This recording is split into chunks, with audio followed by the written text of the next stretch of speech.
మరి క్వాష్ పిటిషన్కి సంబంధించి కూడా ఈరోజు విచారణ ఉండడంతో కూడా మరి దీనిపై తీర్పు వచ్చే వరకు వెయిట్ చేసి కేటీఆర్ ఒకవేళ విచారణకు వెళ్ళే అవకాశం ఉంది అనుకోవచ్చా? దానిపై అంటే కోర్టు ఏం చెప్తుంది దాన్ని బట్టి ముందుకెళ్ళే ఆలోచనలు కూడా ఉన్నారనుకోవచ్చా?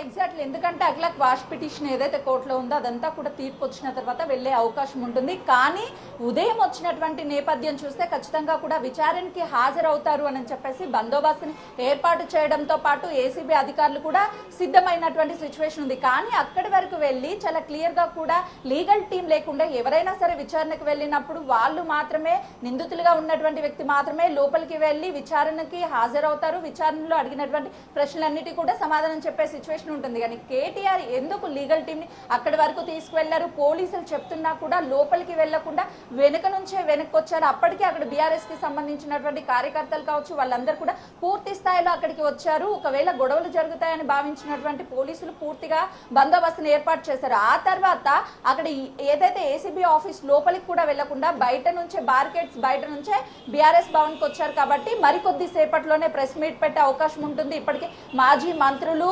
ఎమ్మెల్యేలంతా కూడా ఇక్కడికి చేరుకున్నారు. అసలు లీగల్ టీం ఒపీనియన్ ఏ విధంగా ఉంటుంది, అసలు వాళ్ళు ఏం చెప్తారు, ఫర్దర్ గా ఏ విధంగా ముందుకెళ్లబోతారో కూడా చూడాలి. మరోవైపు ఏసీబీ అధికారులు మాత్రం ఖచ్చితంగా ఈ రోజు విచారణకి హాజరు కాకపోతే మళ్ళీ నోటీసులు జారీ చేస్తాము, విచారణకి హాజరు కావాల్సిందని చెప్తున్నారు. ఒకవేళ ఈ ఫార్ములా సంబంధించినటువంటి దానికి కేటీఆర్ ని కానీ ప్రధాన నిందితుడిగా ఉన్నారు కాబట్టి విచారిస్తే మిగతా వాళ్ళందరినీ కూడా విచారించడానికి చాలా ఈజీ అవుతుంది. కేటీఆర్ చెప్పేటటువంటి సమాధానం మీదే మొత్తం కూడా ఆధారపడి ఉంటుంది. కాబట్టి తను చెప్పేటటువంటి సమాధానము విచారణ తర్వాతే అన్ని విషయాలు బయటకు వచ్చే అవకాశం ఉంటుంది. కానీ విచారించడానికి అసలుకి సహకరించడం లేదు. కాబట్టి ఫర్దర్ గా నోటీసులు జారీ చేసిన తర్వాత కేటీఆర్ ని విచారించిన తర్వాతే ఇందులో ఉన్నటువంటి మిగతా వారిని కూడా విచారించే అవకాశం ఉంటుంది. అఖిల.